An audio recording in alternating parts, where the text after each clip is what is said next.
হ্যাঁ, সতুলতা সমস্ত চর্চার অবসান, প্রতিকুর রহমান সেই তৃণমূলই জয়েন করলেন এবং অভিষেক বন্দ্যোপাধ্যায় হাত ধরে, কি বললেন?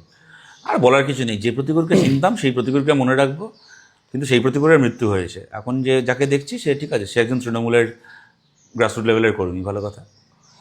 প্রতিকুর রহমানদের মতো ছেলে বা তোমাদের যুব সম্প্রদায় থেকে যারা উঠে আসছিল সিপিএমে, তাদেরকে ভাঙানোর একটা চেষ্টা করছে তৃণমূল, সেটা তার জন্য আমি তৃণমূলকে দোষ দেবো না, তৃণমূল সেটা করতেই পারে। আমাকে কেউ কিনবে কেন, মানে আমাকেও কিনতে পারবে কেন আমি যদি নিজে বিক্রি হতে না চাই? সুতরাং আমার মধ্যে যদি এরকম থাকে যে আমার সামনে এক কিছুটা অফার দিল আর আমি অমনি চলে গেলাম, তাহলে সমস্যাটা আমার, সমস্যাটা তৃণমূল বা অন্য কোনো দলের না।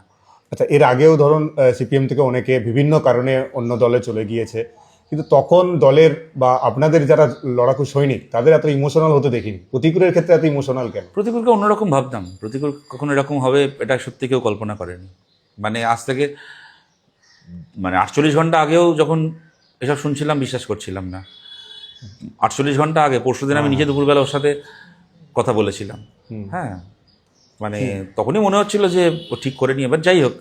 কিন্তু যে প্রতিকূলকে চিনতাম তার সাথে এটা মেলানো যায় না। এবার ঠিক আছে, আর কি করা যায়। চলে যাওয়ার আগে যে ধরনের কথাগুলো বলছে, যে বসিয়ে রাখা, প্রশ্ন করতে ওগুলো না সবাই দেওয়া, বলে, ওগুলো কেউ আজ অব্দি দল ছেড়ে অন্য দলে গিয়ে বলেনি যে আমার অ্যাম্বিশন ছিল, আমার ব্যক্তিগত আখের গোছানোর সুযোগ এসছে তাই আমি অন্য দলে গেছি, ভালো টাকা পেয়েছি, ভালো অফার পেয়েছি, ভালো আমার কেরিয়ারের জন্য গেছি, আজ পর্যন্ত কেউ বলেনি। সে মুকুল রায় থেকে শুরু করে, জয়প্রকাশ মজুমদার থেকে শুরু করে, সজল ঘোষ থেকে শুরু করে, শুভেন্দু থেকে শুরু করে, শোভন চ্যাটার্জি থেকে শুরু করে, আজ পর্যন্ত যারা যারা দল বদলেছে তারা যা যা বলেছে এক্ষেত্রেও তাই তাই শুনছে। এগুলো কোনোটাই নতুন কোনো কথা নয়। খারাপ লাগছে যে এদের সঙ্গে কখনো প্রতিকূলের নাম বলতে হবে, এটা কখনো কল্পনা করিনি, ওইটাই খারাপ লাগছে। তার বাইরে অবাক হচ্ছি না, কথাগুলো শুনে অবাক হচ্ছি না। এগুলো কমন টেমপ্লেট, এগুলো দেখবেন আপনাদের সিএনএই, আপনি পুরনো ইন্টারভিউগুলো বার করবেন, যাদের নাম বললাম তাদের দেখবেন ঠিক এই কথাগুলোই রয়েছে। আচ্ছা, এই প্রতিকুরের যেটা জানা যাচ্ছে যে ওদের একটা ফ্যামিলির কংগ্রেসি একটা ব্যাকগ্রাউন্ড রয়েছে, সেই কারণেই কি প্রতিকুরকে খুব না না, সহজে আমি না না না, আমরা এরকম এগুলো কখনোই, এগুলো ঠিক কথা নয়। বহু পরিবারের, কংগ্রেস পরিবার থেকে এসে আমাদের মানে মাথা উঁচু করে আমাদের পার্টি করেছেন, রাজনীতি করেছেন, এরকম বহু অসংখ্য মানুষ রয়েছেন, এগুলো বাজে কথা। আর প্রতিকূলের পরিবারেরও বিরাট কোনো কংগ্রেসি ব্যাকগ্রাউন্ড আছে বলে আমি কখনো শুনিনি, বরং আমি ওর পরিবার আমাদের বামপন্থী পরিবার বলেই জানতাম। প্রতিকূলের স্ত্রী শিরিন, সেও আমাদের ছাত্র আন্দোলনের আমাদের কমরেড ছিল।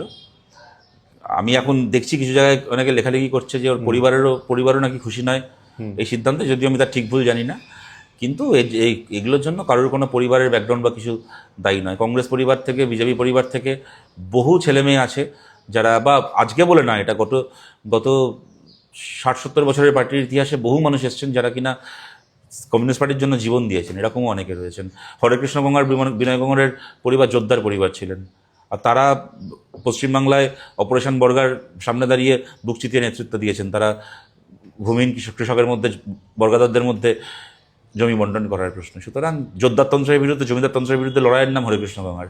সুতরাং তার এগুলো কোনো কথা নয়। লাস্ট প্রশ্ন আপনাকে, সেটা হচ্ছে যে ও চলে যাওয়ার আগে যে সমস্ত মন্তব্যগুলো রয়েছে তার মধ্যে মানে বঞ্চনার ক্ষেত্রে সৃজন ভট্টাচার্য রয়েছে, দীপশিতা ধরনের কি রয়েছে, তাদেরকে এখানে কাজ করতে দেওয়া হয়নি, দিল্লিতে পাঠিয়ে দেওয়া হয়েছে, মানে ওর লাইনের কি সৃজন ভট্টাচার্য বা দীপশিতা ধরদেরকেও দেখা যেতে পারে, এরকম সম্ভাবনার কথা বলা হচ্ছে? আমি একটা সম্ভাবনার কথা শুনলাম যে মমতা ব্যানার্জি সিপিএম জয়েন করতে পারেন।